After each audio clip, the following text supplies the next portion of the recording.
My dad accidentally sent me a video that changed everything.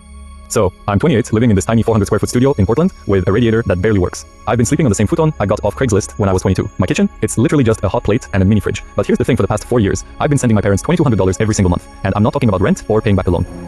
I'm talking about their actual mortgage payment. My dad's construction business collapsed back in 2019. He'd overextended himself on 3 projects, trusted the wrong contractor, and burned through all their savings trying to save it. When the bank started threatening foreclosure, I was 24 and just starting out as a junior accountant. But I stepped in anyway because that's what you do for family, right? So, the video came through at 11:47 on a Tuesday night. Just a random notification that sent a video, no text or anything. I figured it was a pocket dial or maybe something he meant to send to my brother. I hit play. The camera was all shaky, pointing at their kitchen island. You know the granite one I actually helped them pick out 2 summers ago when they said they needed to update a few things? Yeah, I'd contributed $1,800 to that remodel. Anyway, my brother Jake was leaning against the counter with what looked like some expensive IPA.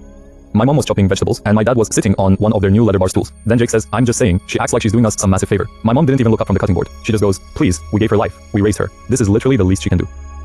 And then my dad laughed. That deep, dismissive laugh I'd heard my entire childhood whenever he thought someone was being ridiculous. He says, "She should be grateful we're even letting her help. Most parents wouldn't give their kids the opportunity to contribute to something meaningful." Jake raised his beer and said, "To our glorified servant." They all laughed. The video cut off at 47 seconds. I just sat there on my futon staring at my phone. I didn't cry, I didn't scream. I just felt this cold, clarifying silence settle over everything. And then I did what any good accountant does. I audited them.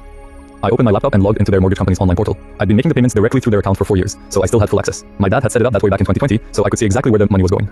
I pulled up the payment history. Every month, like clockwork, there's my $2,200 deposit, electronic transfer from my checking account, but then I noticed something else. Right below my payment, same day, every single month another deposit, also $2,200 from my dad's business account. I scrolled back January, December, November, the pattern held, my hands started shaking.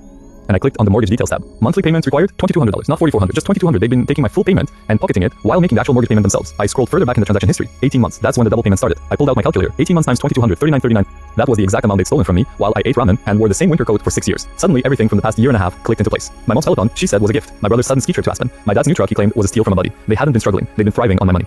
I looked around my studio apartment. The paint was peeling near the window. I'd been putting off buying a real bed because I was saving for emergencies. I worked 50-hour weeks and brought lunch from home every single day to make sure I never missed a payment. And they had been laughing at me.